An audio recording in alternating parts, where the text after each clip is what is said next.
The dress that broke the internet. Princess Leonor 2025 royal look in Denmark. For decades, royal fashion has been predictable, elegant, proper, and meticulously controlled. Every detail is approved, every thread symbolic.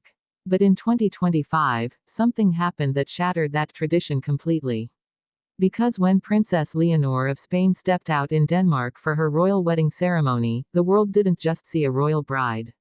They saw a revolution in silk and thread, a dress so breathtaking, so unexpected, it didn't just capture attention.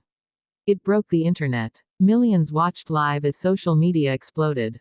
Within minutes, Leonor's dress became the #1 trending topic across Europe, the US, and Latin America. But what made it so different? What was hidden in the folds of that gown that made even fashion icons and royal historians speechless? To understand that moment, we have to go back to the months of secrecy, the emotional choices behind every detail, and the powerful message that this dress carried into history. When the news of Princess Leonor's engagement to Prince Christian of Denmark spread, everyone expected a traditional Spanish royal wedding look: regal lace, cathedral-length veils, and centuries-old jewels. But Leonor, now 20, had something entirely different in mind. She wanted her dress to tell a story, not just about her love for Christian, but about identity, strength, and the changing face of modern royalty. Behind closed doors, away from the press, she spent months working with a small team of designers from Spain. Not from a royal atelier or a Parisian house, but from Granada, young, visionary artists known for merging heritage craftsmanship with modern minimalism. Their mission wasn't to impress the world. It was to express Leonor's truth. The first clue of what was coming arrived when Spanish media leaked that Leonor refused all offers from major luxury brands. Dior, Chanel, Valentino, all turned down. She wanted her gown to be Spanish-made, symbolic, and ethically crafted. That single decision sparked debate across Europe. Was the future Queen of Spain rejecting royal luxury? Was this another quiet rebellion, following her bold choice to walk alone at the ceremony? No one knew the answer, until the moment she appeared. The cathedral doors of Copenhagen opened, and the world stopped breathing. Leonor stepped into the light, and for a brief second, there was silence. Her gown shimmered softly, not in glitter or diamonds, but in pure, radiant silk woven with subtle gold threads. The fabric moved like light itself, fluid, alive, and majestic.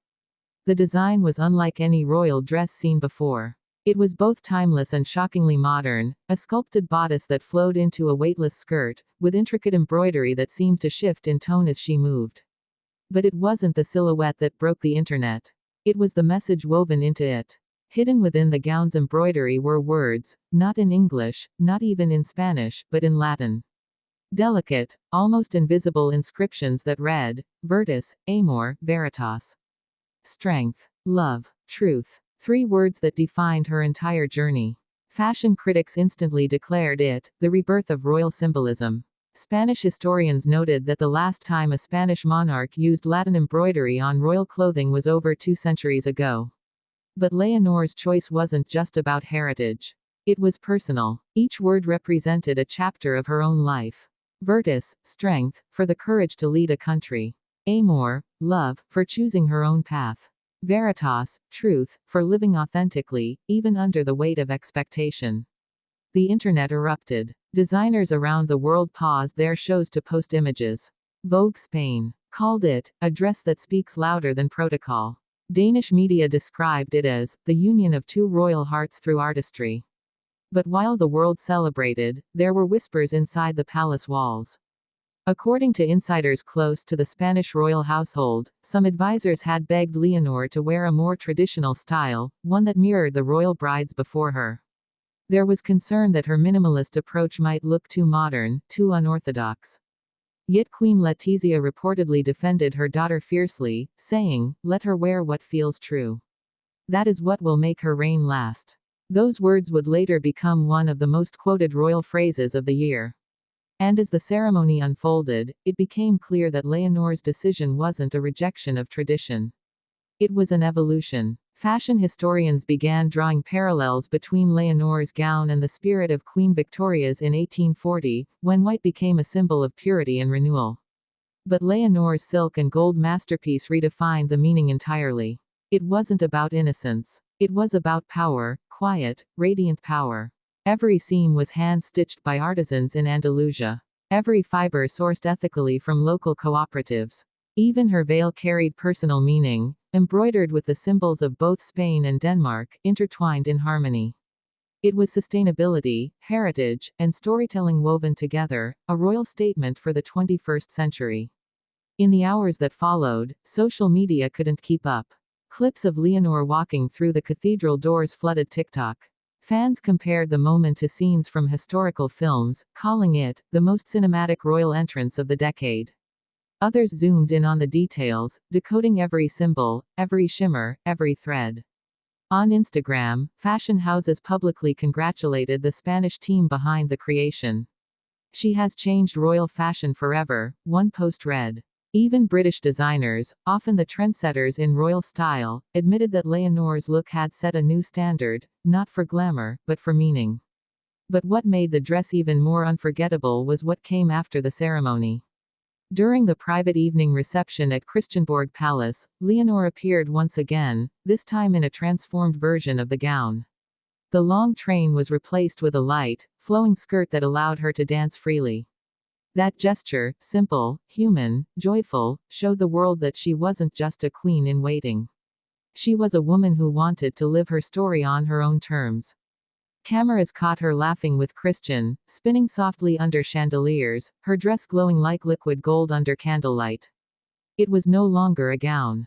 It was a symbol of freedom. By dawn, fashion analysts were calling it the Leonor effect. Sales of Spanish silk skyrocketed.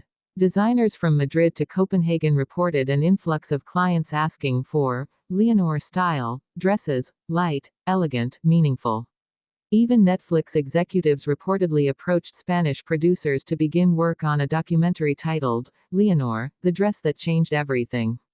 And while the world obsessed over the fabric and design, very few realized the deeper message Leonor had quietly delivered, that true royalty is not measured by jewels or protocol, but by authenticity. In Spain, the reaction was overwhelming. Young people, especially women, flooded social media with messages of pride. "She made us believe in royalty again," one user wrote. Meanwhile, the older generation, once skeptical of Leonor's modern approach, began to see something familiar: the grace of Queen Letizia, the determination of King Felipe, the strength of a lineage reimagined for the future. Denmark's royal family also praised the choice, calling it a symbol of unity between nations. Even the Danish Prime Minister commented, "It wasn't just a dress. It was diplomacy in silk." Weeks later, the gown was carefully transported to Madrid's royal palace, where it now rests in a glass display case for public viewing. The exhibit drew record-breaking attendance. Visitors lined up for hours just to glimpse it, not for the glamour, but for what it represented. In front of that display, a small plaque reads, "The dress that marked the beginning of a new era for Spain." Those words aren't exaggeration. Because what Leonor did that day went far beyond fashion. She transformed an image that had long been frozen in time. She gave royalty a new language, one made of honesty, emotion, and purpose. But the real legacy of the dress wasn't in museums or magazines. It lived in the quiet influence it sparked across Europe. Within months, other young royals began shifting their approach to public image, more personal, more transparent. Princess Ingrid of Norway adopted eco-conscious fashion for official ceremonies. Belgium's Princess Elizabeth appeared in reworked garments that honored local artisans. A movement was born, and its spark was Leonor's gown. For Princess Leonor, however, it was never about trends or headlines. As she later told a Spanish journalist, "It wasn't just a dress. It was what I wanted to say, without words." That statement summed up everything. Because while history will remember her as the future Queen of Spain, the world will remember that moment, the quiet confidence of a young woman stepping into destiny, wrapped not in opulence, but in meaning. The dress that broke the internet did more than redefine royal fashion. It reminded millions that beauty is most powerful when it carries truth. And when Princess Leonor walked down that aisle in Denmark, glowing beneath the cathedral's light, she wasn't just a royal bride. She was the voice of a generation, a symbol of courage wrapped in silk. The world may have seen a wedding, but history saw a revolution.